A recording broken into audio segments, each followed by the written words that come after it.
TV নাটকে এক সময়ের জনপ্রিয় মুখ ছিলেন স্বাধীন খসরু। হুমায়ুন আহমেদের অসংখ্য নাটক ও চলচ্চিত্রে অভিনয় করে তিনি দর্শক মহলে পরিচিতি পান। তবে বেশ কয়েক বছর ধরে অভিনয় থেকে দূরে আছেন। বর্তমানে যুক্তরাষ্ট্রে স্থায়ীভাবে বসবাস করছেন এই অভিনেতা। এবার আলোচনায় এলেন বিতর্কিত মন্তব্য করে। সম্প্রতি নিজের ফেসবুক অ্যাকাউন্টে একটি ভিডিও প্রকাশ করেন স্বাধীন খসরু। সেখানে তিনি অন্তর্বর্তীকালীন সরকারের উপদেষ্টা সৈয়দ রিজওয়ানা হাসানকে নিয়ে কুরুচিপূর্ণ মন্তব্য করেন। ভিডিওটি প্রকাশের পর নাট্য জগৎ থেকে শুরু করে সাধারণ নেটিজেনদের মধ্যেও বিস্ময় ও ক্ষোভ ছড়িয়ে পড়ে। শিল্পীদের অনেকেই এর তীব্র প্রতিবাদ জানাচ্ছেন।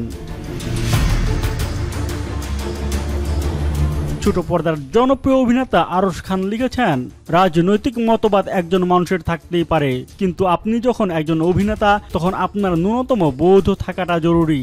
আপনার বাচনভঙ্গি সুন্দর হওয়া জরুরি, পরিষ্কার মস্তিষ্কের পরিষ্কার ব্যবহার জরুরি। এই ধরনের নোংরা অভিব্যক্তির জন্য পুরো শিল্পী গোষ্ঠী ছোট হয়। আমরা কারণে অকারণে ছোট হই। নিজেকে ছোট করার প্রতিযোগিতায় পুরো একটা সমাজকে ছোট করবেন না। অভিনেত্রী এলিনা শাম্মী ক্ষোভ প্রকাশ করে লিখেছেন, স্বাধীন নামের একজন পুরুষ শিল্পী, তাকে আর শিল্পী ভাবি না। একজন নারী উপদেষ্টাকে নিয়ে অত্যন্ত কুরুচিপূর্ণ ভিডিও বানিয়ে ভিউ বাণিজ্যে নেমেছে।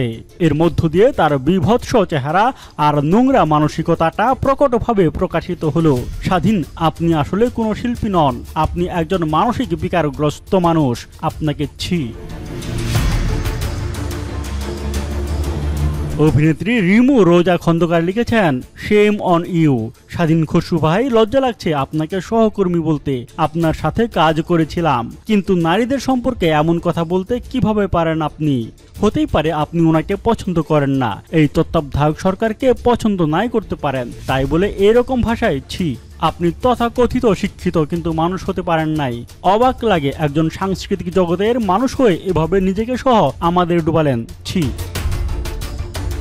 অভিনেতা হিমে হাফিজ সামাজিক যোগাযোগ মাধ্যমে লিখেছেন, অভিনেতা নামধারী স্বাধীন খসরু যেভাবে একজন নারী উপদেষ্টাকে অসম্মান করেছে তা অগ্রহণযোগ্য ও নিন্দনীয়।